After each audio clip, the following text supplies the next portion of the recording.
Picture this. You've just finished second in the entire MotoGP World Championship. You've gone wheel to wheel with the best riders on the planet across an entire season, pushed yourself to the absolute limit, and when the dust settles, your name is sitting right there second in the world. Not second in your country, not second in your continent, second in the world. Now imagine opening your payslip and feeling underwhelmed. That's the reality Álex Márquez was living. And that quiet frustration is what set off one of the most dramatic, most talked about transfer stories the MotoGP paddock has seen in years. Today, we're going to break it all down, every detail, every negotiation, every turning point, and by the end, you'll understand exactly why Álex Márquez turned his back on the most dominant manufacturer in modern MotoGP history and signed with KTM for the 2027 season. Let's start from the very beginning. The 2025 season, a breakthrough nobody can ignore. The 2025 MotoGP season was, in many ways, a family affair at the very top of the standings. Marc Márquez, the elder brother, the 8-time world champion, the man who defined a generation of motorcycle racing, took the title. But the story that genuinely surprised people, the story that had paddock insiders talking, was the one unfolding just behind him. Álex Márquez, younger brother, Gresini Ducati, world championship runner-up.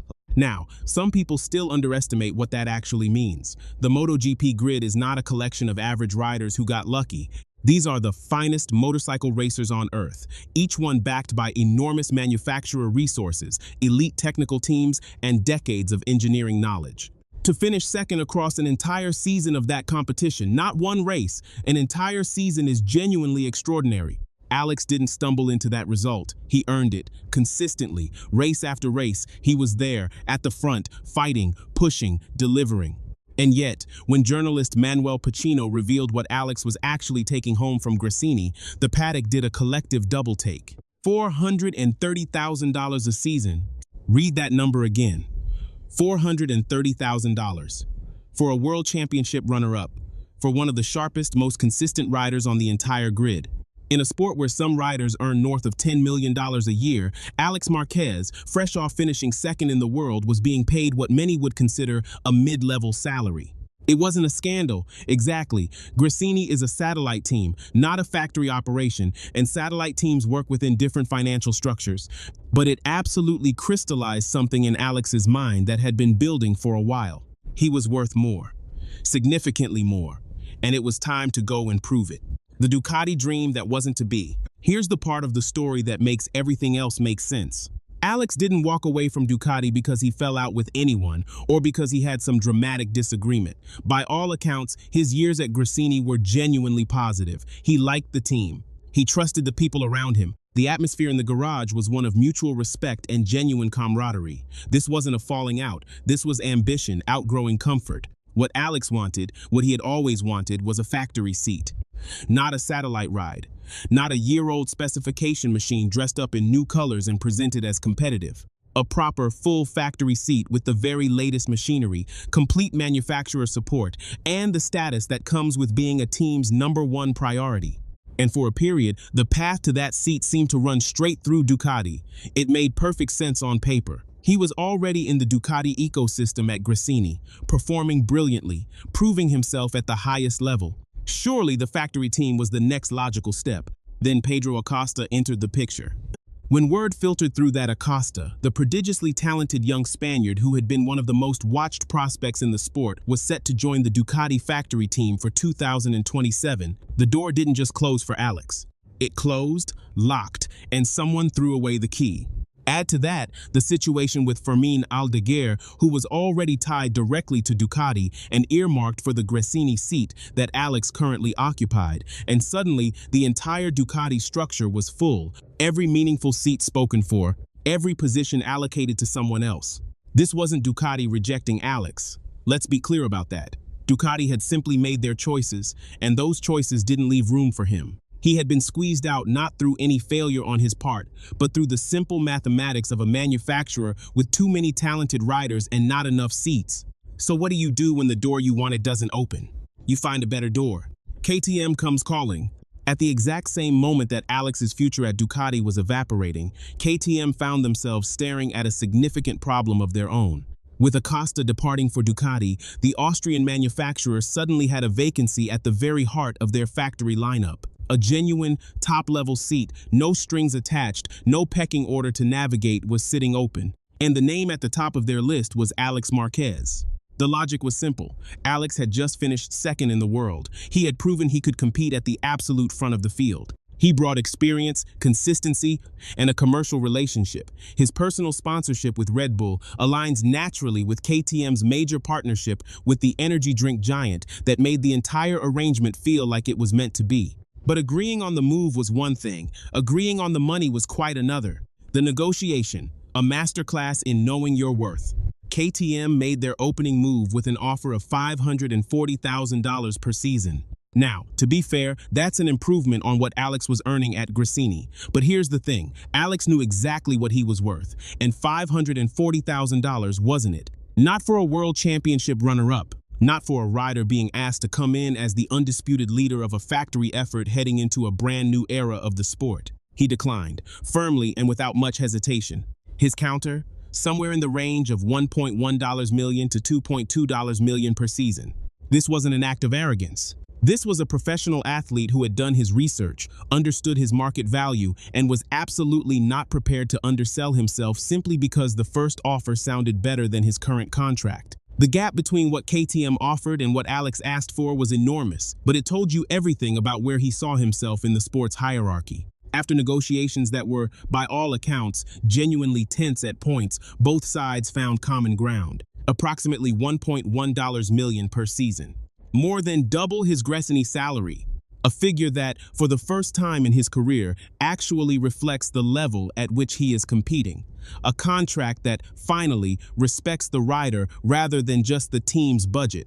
Why this move actually makes sense. On the surface, leaving Ducati's orbit for KTM looks risky.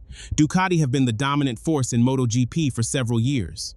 Their machinery has been consistently superior, their rider lineup stacked with talent, their results essentially unmatched. Walking away from that ecosystem to join a manufacturer that has spent recent seasons searching for consistency, it sounds, at first glance, like a step backwards. But look at it more carefully, and the logic becomes clear. First, the status question. At Ducati, even if a factory seat had somehow materialized, Álex would always have been measured against Marc. His older brother is one of the greatest riders in the history of the sport. Sharing not just a manufacturer but a direct competitive platform with him was always going to define how Alex's career was perceived.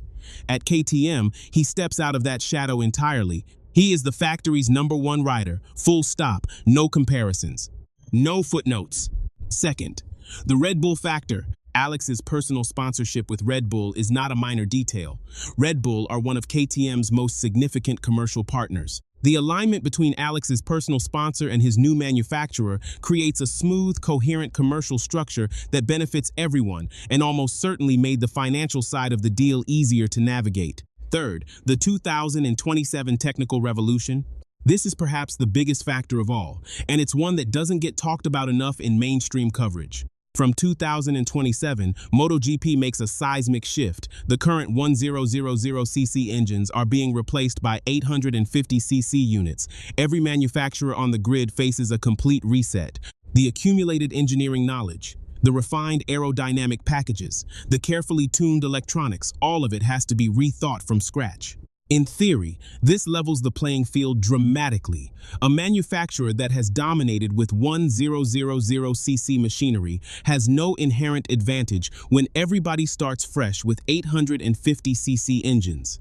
And here's where KTM's preparation becomes genuinely significant. They were among the very first manufacturers to get their new 850cc engine running on a test bench. They had the unit out on track at Jerez before the 2025 season had even concluded.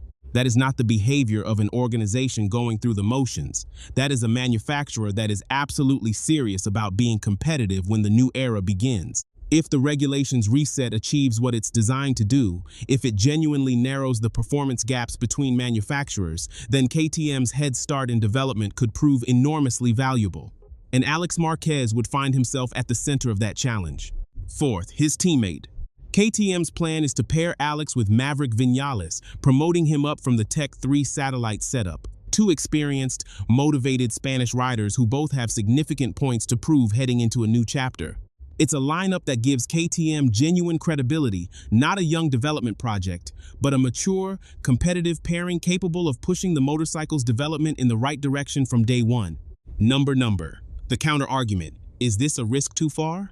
Balance demands we acknowledge the other side of this conversation. Ducati's dominance is not a myth. Their factory team will still have extraordinary machinery, extraordinary resources, and some of the best riders in the world. Pedro Acosta joining them only strengthens what was already the grid's most formidable operation. KTM, meanwhile, spent a significant portion of recent seasons in the midfield. Their results have been inconsistent. There have been moments of genuine promise, but also periods where the gap to the front felt substantial.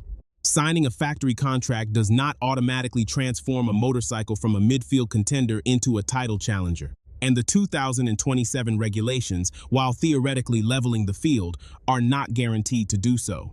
History tells us that the manufacturers with the deepest resources and the most sophisticated engineering departments find ways to maintain their advantages even across regulatory changes. So yes, there is risk here. Real, meaningful risk. The bigger picture. But here's what it comes down to. Álex Márquez had a choice. He could have stayed at Gresini comfortable, familiar, respected, and watched the years pass while earning a salary that didn't match his talent and waiting for a factory opportunity that might never come.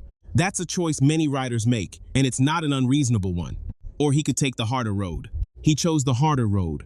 A factory seat with genuine responsibility, a proper #1 status, a salary that finally reflects his ability, and the opportunity to be at the center of one of MotoGP's most important developmental moments in a generation.